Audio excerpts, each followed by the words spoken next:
Selamat datang di channel Sejarah TV. Sebelum memulai podcast, mari dukung channel ini dengan cara subscribe, like, dan share video ini.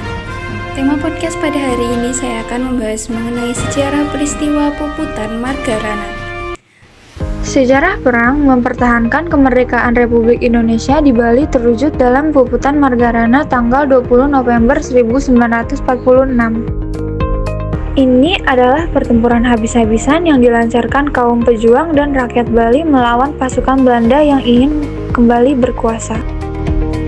Puputan Margarana merupakan salah satu perang terdahsyat yang terjadi di Bali pada masa Revolusi Fisik. Perang ini dipimpin oleh Letnan Kolonel Infanteri I Gusti Ngurah Rai.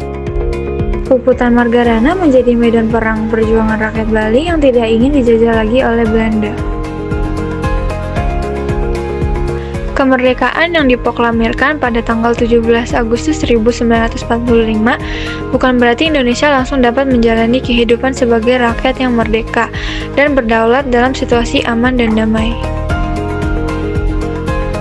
Beberapa bulan setelah proklamasi NICA atau Netherlands India Civil Administration alias Belanda datang kembali ke Indonesia dengan membonceng pasukan sekutu yang baru saja mengalahkan Jepang di Perang Dunia Kedua. Hadirnya pasukan Belanda di Pulau Dewata tentu saja ditentang oleh kaum pejuang Republik dan rakyat Bali. Mulai terjadilah pertempuran-pertempuran kecil di antara para pejuang Bali dengan Belanda.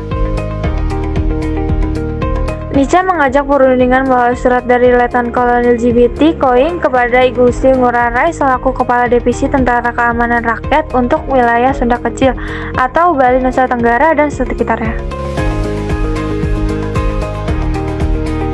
I Gusti Ngurah Rai dengan tegas menolak perundingan tersebut. Ia menegaskan selama Belanda masih menginjakkan kaki di Bali, perlawanan perjuang dan rakyat akan terus dilakukan. I Gusti Ngurah Rai membentuk batalion Ciung Wanara untuk menghadapi Belanda di Bali. Tak hanya itu, dibentuk pula basis-basis perjuangan di banyak desa-desa di Bali. Perjuangan pasukan Ciung Wanara, pimpinan I Gusti Ngurah Rai, mendapatkan dukungan penuh dari rakyat.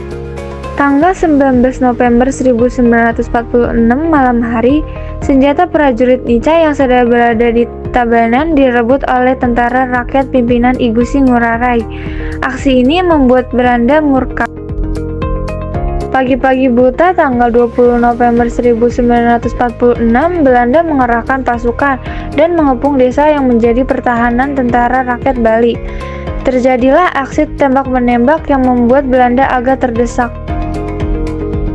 Belanda terpaksa mengerahkan seluruh kekuatan militernya yang ada di Bali, ditambah mendatangkan pesawat pengeboman dari Makassar. Meskipun dikepung dan kalah, jumlah prajurit maupun persenjataan I Gusti Ngurah Rai dan pasukannya serta rakyat Bali pantang menyerah.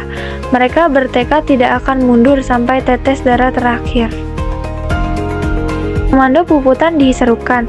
Perang habis-habisan dilancarkan demi tegaknya kemerdekaan Indonesia sekaligus demi harga diri rakyat Bali. Jadilah pertempuran besar yang sejatinya tidak seimbang. Pasukan Bali yang berjumlah kurang dari 100 orang seluruhnya gugur di medan laga, termasuk I Gusti Ngurah Rai. Namun Belanda juga mengalami kerugian besar. Sebanyak 400 orang tentaranya tewas. Dari pihak Bali terdapat nama I Gusti Ngurah Rai sebagai tokoh utama. Dari kubu Belanda tersebutlah nama Kapten GBT Koning dan Letnan Kolonel F. Mollinger sebagai pemimpin pasukan NICA. Demikian penjelasan mengenai sejarah peristiwa Puputan Margarana. Apabila ada pertanyaan dapat ditanyakan di kolom komentar. Jangan lupa untuk terus dukung channel ini dengan cara like, subscribe, dan share video ini. Terima kasih.